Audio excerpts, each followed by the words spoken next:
नमस्कार दोस्तों, स्वागत है आपका टेक्नो डिफेंस अपडेट पे। तो दोस्तों, आज हम इस वीडियो में बात करने वाले हैं भारत के twin engine deck based fighter jet के बारे में।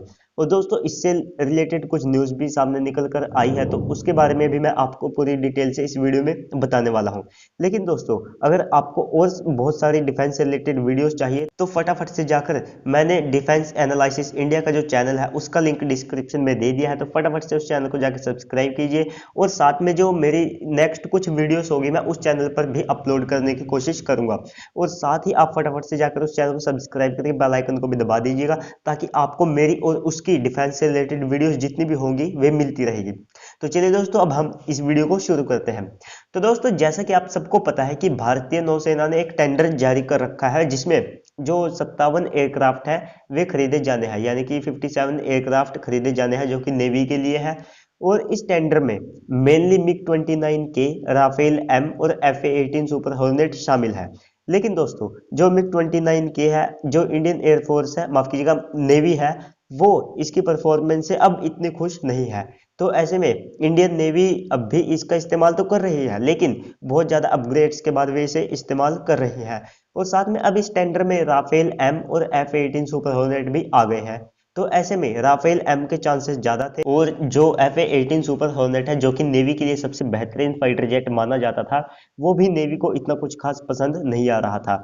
लेकिन दोस्तों, इसी कंट्रोवर्सी के बीच जहां पर मतलब कि ये चल रहा था कि कौन सा फाइटर जेट खरीदा जाएगा, मिग 29 अच्छा है या बुरा, और साथ में जो रूस है वो रशियन फाइटर जेट को अपने, जो चीन को भी पकड़ा देता है, और साथ में राफेल एम जो मतलब कि MMR से फ्रेंडली फाइटर जेट है, और साथ में बहुत सारे ऐसे सवाल थे मतलब कि कौन सा फाइटर जेट खरीदा जाएगा। लेकिन इस सब के बीच भारत के जो twin engine deck based fighter jet है उसको लेकर एक गुड न्यूज सामने आई है। भारत की जो ADA है, यानी कि एरोनॉटिकल डेवलपमेंट एजेंसी, उसके द्वारा टेडी BF पर काम करना शुरू कर दिया है। और दोस्तों, नेवी भी वाकई में इस जो प्रोजेक्ट है इसको जबरदस्त समर्थन दिखा रही है। हालांकि प्रोजेक्ट पर काम तो बहुत पहले शुरू हो गया था, लेकिन पहले डिजाइन का जो वर्क था उसे कंप्लीट किया जा रहा था, लेकिन अब भी वो कंप्लीट नहीं हुआ है। आप आगे इस वीडियो में डिटेल से जानेंगे।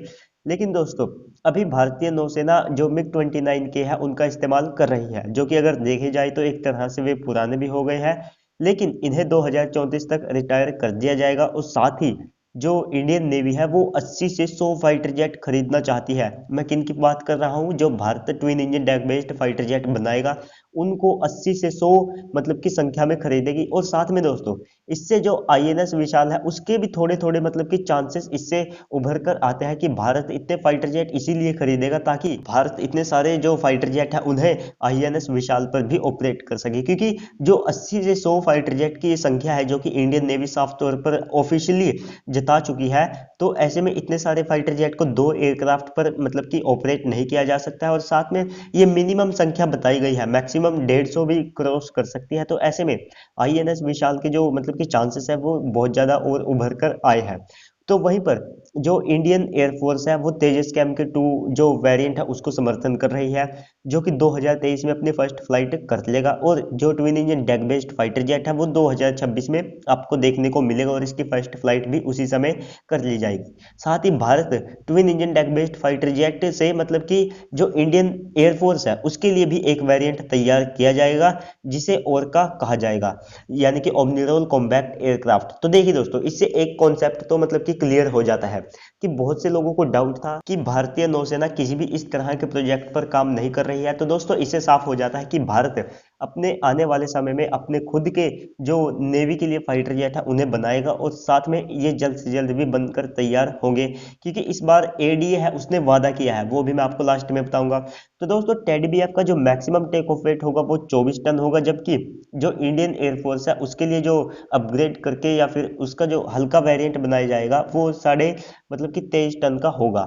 और दोस्तों, इनको और ज्यादा एडवांस और घातक बनाने के लिए इनमें बहुत सारी टेक्नोलॉजी होगी, वो कहाँ से ली जाएगी? जो भारत का एम का प्रोजेक्ट है उस पर बेस्ड करके उस टेक्नोलॉजी को बनाया जाएगा, जिसमें रडार सिग्नल जो को डिफाइन करने के लिए जो कम सुपरसोनिक इनलेट होता है वो भी शामिल किया जाएगा, ऑटोमेटिक टेक ऑफ और लैंडिंग सिस्टम, और साथ में उत्तम ASR रडार, और साथ में जो फायर कंट्रोल रडार सिस्टम होता है उससे भी इसे ऑपरेट और लेस किया जाएगा।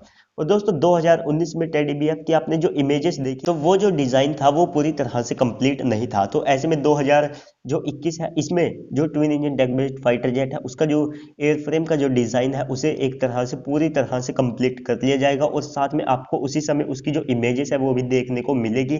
और इसको कंप्लीट करने के साथ 2026 में इसकी फर्स्ट फ्लाइट जो इसका प्रोटोटाइप होगा और इसके बाद 2029 में इसके जो ट्रायल्स होंगे एयरक्राफ्ट कैरियर पर उन्हें कंप्लीट करके मतलब खत्म करके सारे ही टेस्ट के बाद 2029 से 2030 में इन्हें प्रोडक्शन लाइन में ला दिया जाएगा। तो दोस्तों आपको ये वीडियो कैसी लगी, और साथ में इससे एक अच्छी न्यूज़ ये निकल कर आई है क्योंकि इस बार जो भारत की एडीए है उसने साफ तौर पर वादा किया है कि वे इसकी टाइमलाइन को मतलब कि और ज्यादा डिले नहीं होने देंगे। तो आपको ये वीडियो कैसी लगी कमेंट करके जरूर बताइएगा। और साथ में अगर आपने डिफेंस एनालिसिस इंडिया चैनल को अब तक सब्सक्राइब नहीं किया है तो प्लीज जाके सब्सक्राइब कर दीजिए, लिंक नीचे डिस्क्रिप्शन में दे दिया गया है, क्योंकि वहां पर भी एक से एक जो डिफेंस रिलेटेड वीडियोस है वे डलती है, तो आपको वो वीडियो पसंद आएगी। तो चलिए दोस्तों आज की इस वीडियो में इतना ही, मिलते हैं अगली वीडियो में, तब तक के लिए गुड बाय, जय हिंद।